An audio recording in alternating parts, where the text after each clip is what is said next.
방금 들어오신 1차관님 먼저 질문 좀 하겠는데요. 8월 29일에 해외 출장 중이던 장관님 대신하셔서 국무회의 참석하셨죠? 그때 그 육사에서 홍범도 장군 흉상 철거 문제에 대해서 대통령이 언급하셨다고 보도가 났는데 그때 대통령께서 그 흉상 설치 등 문제들이 있다. 잘못된 것은 가만히 놔둬야 하느냐. 누군가 해야 할 일이라면 하겠다. 이렇게 말씀하셨다고 보도 난 거 이 내용 맞습니까? 그건 솔직히 말씀드려서 제가 정확히 잘 기억을 못 하겠습니다. 아니 그 자리에 가셨지 않습니까? 아니, 근데 벌써 이미 한 달이 훨씬 넘었고요. 아니 그날 여러 가지 말씀이 그런 있었는데 내용을 또 장관님께 정확한 워딩을 보고도 잘 기억 하셨을 못 텐데 전혀 기억을 못 하신다고. 정확한 워딩은 제가 잘 기억 못 하겠습니다. 그런 투로 말씀을 하신 건 맞습니까?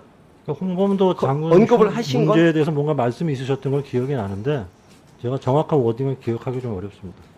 알겠습니다. 뭐 말씀 못 하실 사정이 있는 것 같은데 장관님, 카자흐스탄 우리 동포들이 정신적 지주였던 홍범도 장군님을 보내드리면서 굉장히 섭섭해하셨고 그래도 우리 정부가 오랜 기간 공들여서 그 장군님 유해 봉환을 위해서 노력을 하니까 고국으로 가면 잘 모시겠구나 이런 생각을 하셨던 거 아시죠? 외교부도 노력 많이 했고. 알고 근데 있습니다. 카자흐스탄 대통령도 작년 말에 우리 카자흐스탄 대사한테 한국을 방문하고 홍범도 장군 유해 봉환을 계기로 한국에 대해서 아주 좋은 인상을 갖게 됐다고 말을 했습니다. 근데 이렇게 어렵게 공들여서 모셔온 홍범도 장군을 지금 이런 식으로 홀대해서 되겠습니까? 예, 지금 의원님 말씀하신 대로 그 카자흐스탄 고려인 동포 사회의 그 오피니언 리더 하시는 분들이 그러한 우려를 표시한 내용을 잘 저희도 알고 있습니다. 그래서 이런 동포 사회에 대해서는 저희들이 지속적으로 소통을 하고 또 그분들이 오해하시지 않도록 이렇게 말씀을 잘 알겠습니다. 드리겠습니다. PPT 좀 띄워주세요. 이 장관님께서 2년 전에 페이스북에 최초의 독립전쟁 승리를 이끈 홍범도 장군의 유해가 돌아오는 것은 모두가 기뻐해야 할 일 이렇게 말씀하셨는데 그 평가에는 변함이 없습니까? 네, 뭐 독립전쟁에서 공을 세우신 분이라고 하는 것은 우리 국민들도 다 잘 알고 있습니다. 요즘 뭐 공산당 가입했다 하면서 시비하는 그것에 대해서도 그럼 동의를 안 하십니까?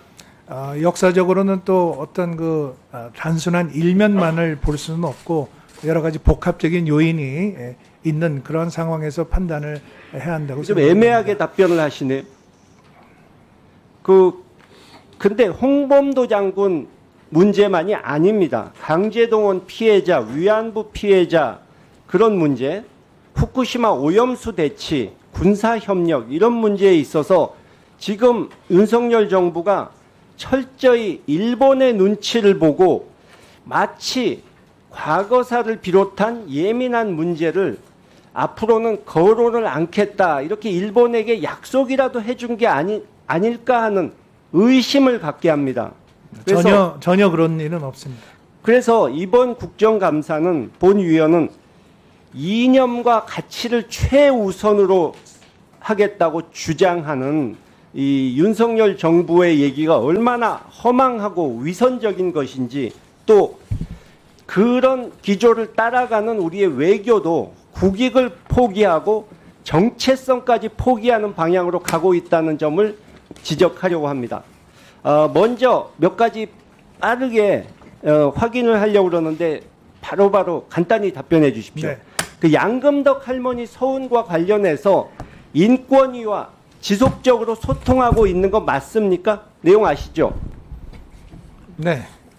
그 지난 5월에 우리 의원실에서 면담한 이후에 몇 번이나 인권위와 소통했는지 아십니까? 뭐 구체적으로 몇 번이다 이렇게 말씀드리는 했다고 건 보고받으셨습니까? 인권위하고는 그 외교부하고 뭐 소통이 이루어진 것으로 이렇게 그럼 허위 보고 받으신 거네요.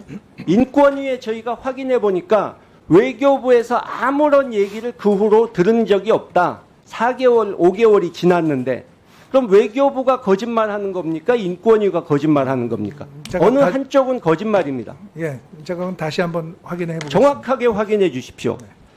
그리고 이 구체적인 소통 경과에 대해서 자료 요구를 했는데 알맹이 하나도 없이 그냥 계속 지속적으로 소통한다는 말만 합니다.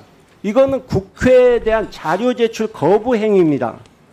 그리고 이 양금덕 할머니 서운과 관련해서 법규에 따라서 외교부가 이의 제기할 수는 있습니다. 근데 지금 10개월이 지났는데 도대체 무엇 때문에 이의 제기를 했는지 아직도 얘기를 못하고 있습니다. 아까 말씀하신 것들은 기밀이라고 말씀하실 수도 있고 민감한 외교 문제라고 말씀하실 수도 있는데 이거는 외교 문제 아니지 않습니까? 아니라고 분명히 외교부에서 얘기했습니다. 왜 말을 못합니까? 네, 김원걸 의원님, 제가 말씀드리겠습니다.